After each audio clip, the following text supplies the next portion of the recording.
రక్షణ శాఖ ప్రాజెక్టులు రాష్ట్ర ప్రభుత్వం ఇచ్చింది. ఎలక్ట్రికల్ ట్రాన్స్మిషన్ ప్రాజెక్ట్ అది కూడా కేంద్ర ప్రభుత్వ ప్రాజెక్టు మేము ఇచ్చినాం.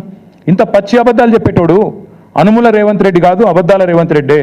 అందుకే నేను అనేది ఈ కాయిదాలు, ఈ డ్రామాలు ఇవన్నీ పక్కకు పెడితే రేవంత్ రెడ్డి నీకు అసలు కేసీఆర్ గారి గురించి మాట్లాడతాడు. నిన్న సరే నన్నంటే తిట్టినావు, నీకంటే వయసులో చిన్ననే కాబట్టి పడతా అనుకో. కేసీఆర్ గురించి మాట్లాడతావు, ఎంత ధైర్యం నీకు? నాకు అర్థం కాక అడుగుతా, ఏం తప్పు చేసిండు కేసీఆర్ గారు? అవుట్ రైట్గా అదానీ ఆఫర్ను రిజెక్ట్ చేయడమే కేసీఆర్ చేసిన తప్ప.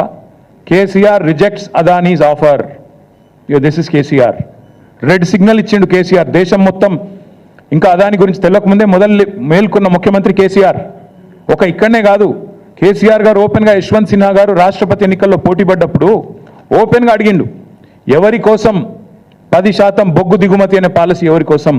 ఒక వ్యక్తికి మేలు చేయడం కోసమే కదా అని గర్జించిన ఒకే ఒక్క ముఖ్యమంత్రి కేసీఆర్.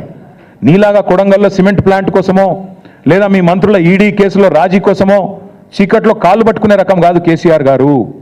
బరాబర్ బాజాప్తా అడిగిండు. నువ్వు బ్యాగులు మోసిన దొంగవు కాబట్టి అదే బురద మా మీద ఊస్తా, నువ్వు చేసే లుచ్చా పనులు ప్రపంచమంతా చేస్తుంది.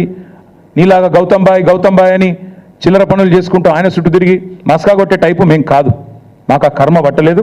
ఒకటి మాత్రం పక్కా చెప్తున్నా, నువ్వు ప్రశ్నించినా ప్రశ్నించకపోయినా నువ్వెన్ని డ్రామాలు చేసినా, నేనేదో రాహుల్ గాంధీ గట్టిగానే వరకు దిగినవు రంగంలోకి, మాకు తెలియదని కాదు. రాహుల్ గాంధీ 2 ఫోన్ చేసి దొబ్బితే ఇక ఇజ్జత్ పోయింది, ఎట్లాగూ మార్కెట్లో ఏదో ఒకటి చేయాలని చెప్పి కవరింగ్ కోసం నిన్న దిగినావు, తప్పు ఒప్పుకున్నావు. అదాని నుంచి 100 కోట్ల విరాళం ఏదైతే తీసుకున్నావో చెంపలేసుకున్నావు. టీఆర్ఎస్ దెబ్బకు, టీఆర్ఎస్ ధాటికి తట్టుకోలేక కత్యంతరం లేక పీచేముడు అన్నావు, సంతోషం.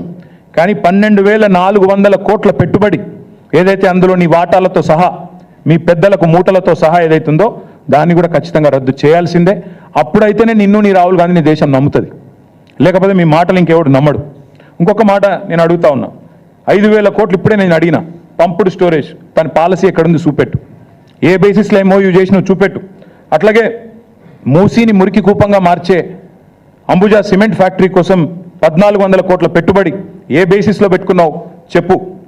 అందుకే నేను అనేది ఈ ఉల్టా చోర్కో కొత్వాల్ డాంటే అనే స్టైల్లో నువ్వు తప్పులు చేసి మా మీద రుద్దే ప్రయత్నం ఏదైతే చేస్తున్నావో సాడిస్ట్ ముఖ్యమంత్రి, నీకు భయపడేటోడు ఎవ్వడు లేడు ఇక్కడ. ఏం చేసుకుంటావో చేసుకో, నిన్ను మాత్రం తప్పకుండా ప్రజల తరపున ప్రశ్నిస్తూనే ఉంటాం, నిలదీస్తూనే ఉంటామని మళ్ళొకసారి చెప్తూ దయచేసి మీడియా మిత్రులను కూడా కోరుతా ఉన్నాను. నిన్న ఒక మాట అడిగితే పాపం ఏం చేయాలని తెలియక మేమేమే బెబ్బెబ్బే అన్నాడు. ఒక సంస్థను బ్లాక్ లిస్ట్ చేయాలని చెప్పి మీ డిపార్ట్మెంటే రిపోర్ట్ ఇచ్చింది కదా నాయా అని ఒక జర్నలిస్ట్ గారు పాపం ధైర్యం చేసి అడిగింది. మీ హెచ్ఎండబ్ల్యూఎస్ వాళ్ళే బ్లాక్ లిస్ట్ చేయమన్నారు ఒక సంస్థని, ఎందుకు చేయడం లేదు అని అడిగితే రేవంత్ రెడ్డి వాడెవడో పుల్లయ్య మల్లయ్య చెప్పిండు. పుల్లయ్య మల్లయ్య కాదురా నాయన, నీ కింద ఉన్న డిపార్ట్మెంట్, నువ్వు మున్సిపల్ మంత్రిగా ఉన్న డిపార్ట్మెంట్లోని ఏజెన్సీ. పుల్లయ్య మల్లయ్య దారిని దానే చెప్పలే రేవంత్. హెచ్ఎం